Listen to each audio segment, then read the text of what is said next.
ये अध्याय शुरू करने वाले बेशक विश्व बैंक के विश्वास पात्र विश्व विख्यात अर्थशास्त्री तत्कालीन भारत के प्रधानमंत्री मनमोहन सिंह थे। एनपीएस रूपी कांटेदार झाड़ी का बीज गैट समझौते के थैले में ही छुपाकर लाया गया था।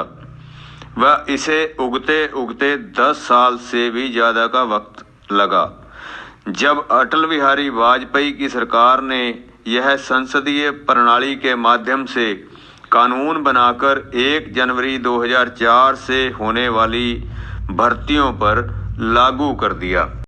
क्योंकि यह नई भर्तियों पर लागू किया गया था, इसलिए तत्कालीन आम कर्मचारी को तो कहना ही क्या, बल्कि जिनका ये कर्तव्य बनता था, अर्थात कर्मचारी यूनियनों ने भी ना तो इस तरफ कोई ध्यान दिया व न ही इसका कोई विरोध हुआ। इतना ही नहीं, पहले 5-7 साल तो इस कानून के तहत भर्ती होने वाले कर्मचारियों में भी कोई हलचल नहीं हुई। लेकिन जैसे जैसे नाम मात्र पेंशन, कई केसों में तो बुढ़ापा पेंशन से भी कम, कर्मचारी की मौत हो जाने पर मिलने वाली ग्रेच्युटी आदि के रूप में इसके दुष्प्रभाव सामने आने लगे, तैसे तैसे बाकी कर्मचारियों के कान खड़े होने शुरू हो गए। लेकिन बहुसंख्या कर्मचारी आज भी किसी गलतफहमी में ही जी रहे हैं।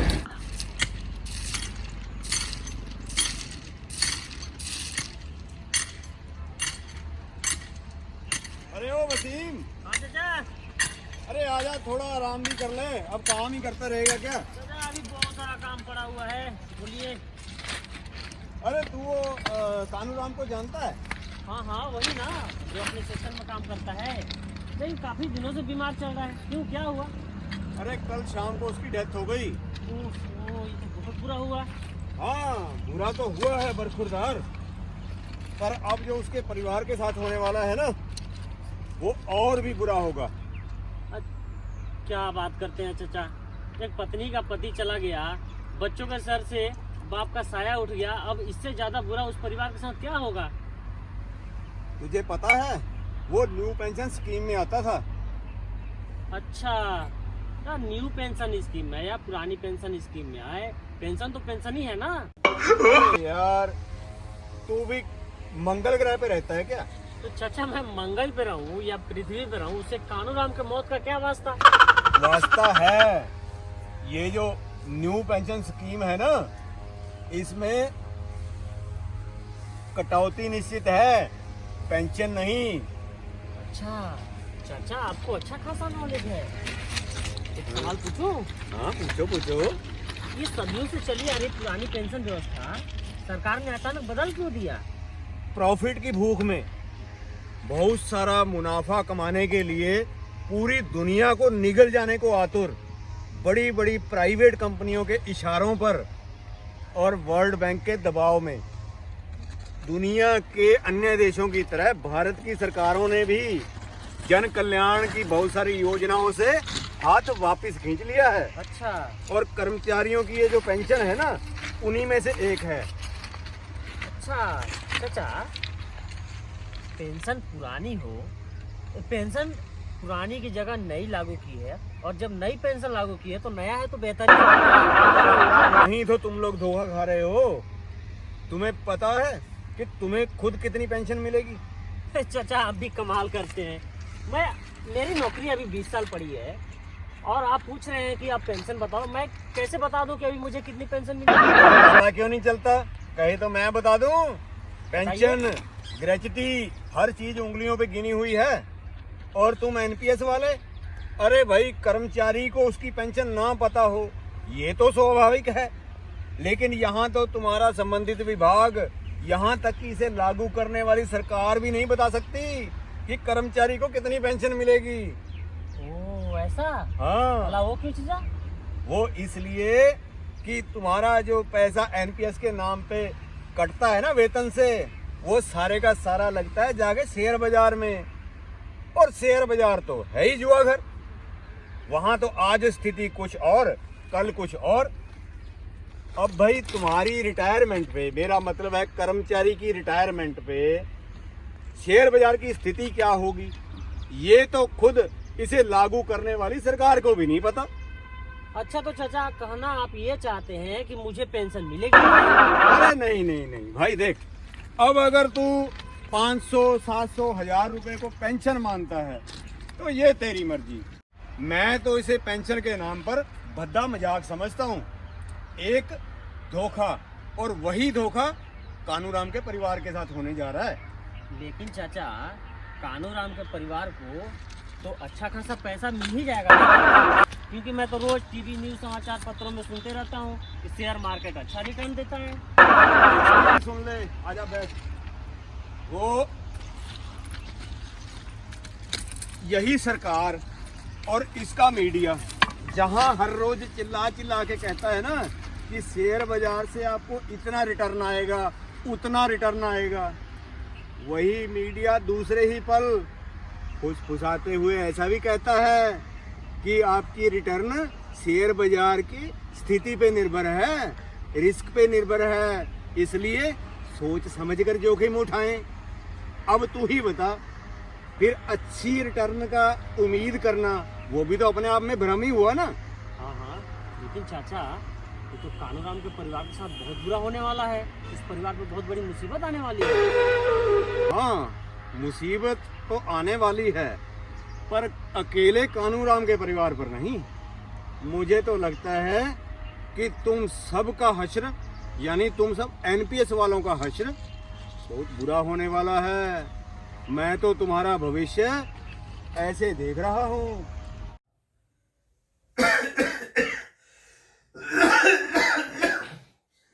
साक्षी, ओ बेटा साक्षी, साक्षी बेटा सो गई क्या? अब क्या है पिताजी?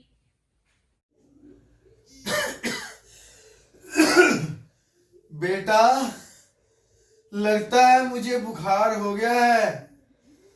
गर्म पानी के साथ गोली दे देती तो थोड़ी चैन की नींद आ जाती।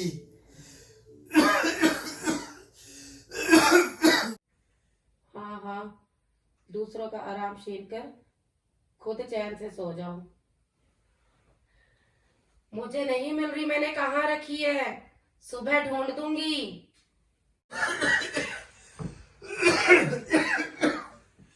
ओए होए, ये कमबख्त बुढ़ापा भी बहुत बुरी चीज है, और ऊपर से पूरी तरह से बच्चों पर निर्भर। जो भी हो, अगर आज पेंशन मिल रही होती तो ऐसी बातें ना सुननी पड़ती।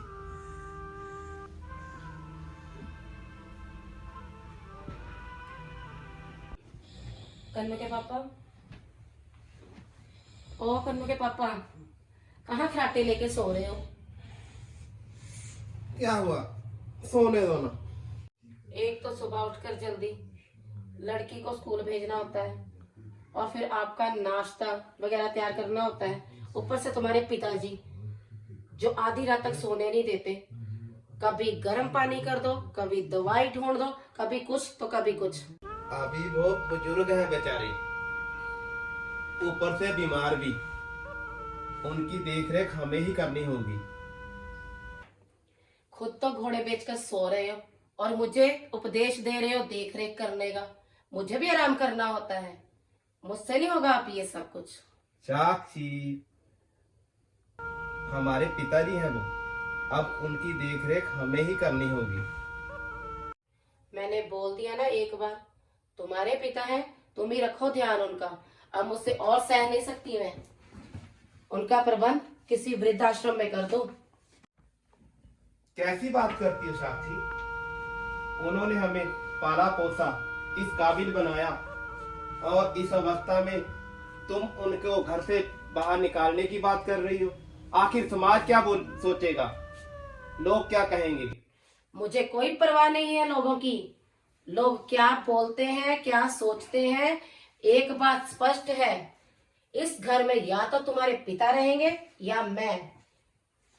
और हाँ, ये काम 2-4 दिन में ही कर लो, वरना मैं अपने मायके चली जाऊंगी। काम के ना काज के, दुश्मन अनाज के।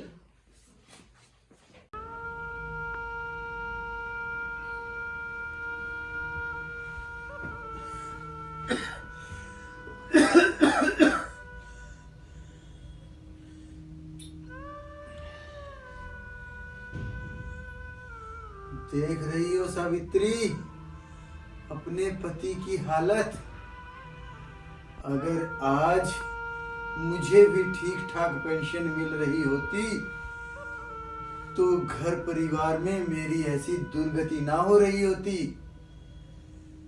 जब मेरे साथी पुरानी पेंशन पाने के लिए धरने, प्रदर्शन और रैलियां करने के लिए जाते थे तो तुम मुझे ये कहकर रोक देती थी कि ये सब फालतू के काम हैं और मैं भी बेवकूफ उल्लुओं की तरह घर में ही बैठा रहता तुम्हारी बात मानकर और उनके साथ कभी भी नहीं जाता। मेरी ही तरह और भी कई मेरे साथी उन्हें ये बेवकूफी की होगी और वो भी इसी तरह घर में ही बैठे रहे होंगे। कुल मिलाकर ये गिनती हजारों में रही होगी सावित्री, हजारों में। और इस बीच तुम भी मेरा साथ छोड़कर ऊपर चली गई और मैं अपने ही बच्चों के ऊपर बोझ बनकर रह गया, बोझ बनकर।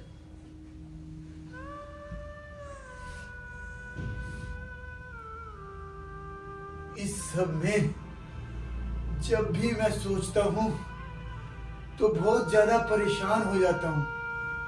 और एक बात है जो मुझे बहुत ही ज्यादा परेशान कर देती है कि काश मैंने उस वक्त तुम्हारी बात ना मानी होती और अपने साथियों के साथ संघर्ष में शामिल हुआ होता, मेरे संघर्षशील साथियों के साथ रैलियों में जाता। तब हो सकता था शायद आज हम भी पुरानी पेंशन ले रहे होते। हाँ, पुरानी पेंशन, और समाज में और अपने घर परिवार में सम्मानजनक रुतबा होता हमारा सावित्री, सम्मानजनक रुतबा होता।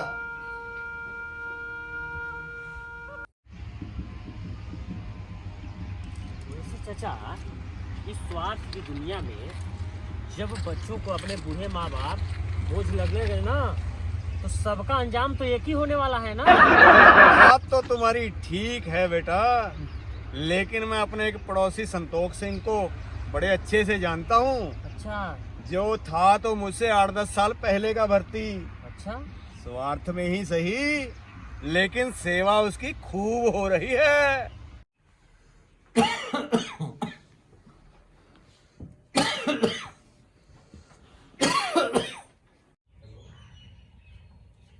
क्या हुआ पिताजी? कुछ नहीं बेटा सिमरन, थोड़ी खांसी आ गई है। लगता है पिताजी आपको ठंड लग गई है। मैं आपके लिए गर्म पानी में शहद और अदरक डालकर लेकर आती हूँ। कोई बात नहीं बहू, रहने दो। थोड़ी खांसी है, अपने आप ठीक हो जाएगी। कोई बात क्यों नहीं पिताजी,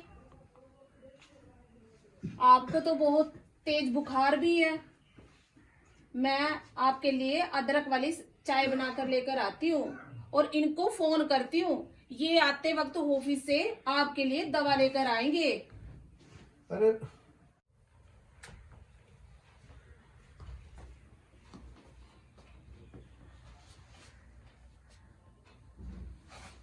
हेलो, सुनते हो जी?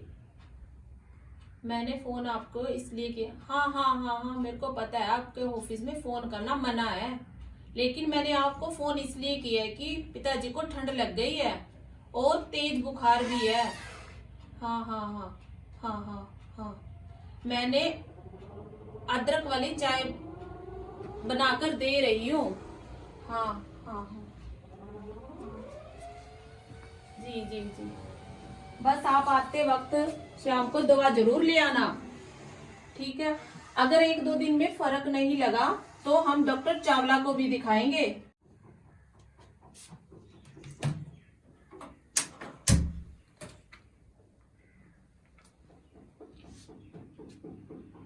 बुढ़ाऊ 45,000 रुपए महीने पेंशन ले रहा है। 45,000 का मतलब है सोने का अंडा देने वाली मुर्गी। इनकी तनख्वाह से तो 36 प्रकार की कटौती हो जाती है। पीछे तो कुछ बचता ही नहीं। सारा खर्च तो पेंशन से ही चलता है। बूढ़े को जिंदा रखना बहुत फायदे वाला सौदा है, और ये सौदा मैं टूटने नहीं दूंगी। अच्छा, आपकी बातों ने तो मेरी आंखें खोल दी। अरे तेरी आंखें तो खुल गई, लेकिन यहाँ मेरी बंद हो गई। क्यों, क्या हुआ जीजा? टाइम बता तो क्या हुआ? अरे यार आज गेट मीटिंग है, 5:15 हो गए। चल जल्दी कर, गेट मीटिंग सुनते हुए घर जाएंगे। चलिए चलते हैं। वो तो भूल ही गए थे। चलिए चलिए चलिए। चलो सामान उठाओ, ये पकड़।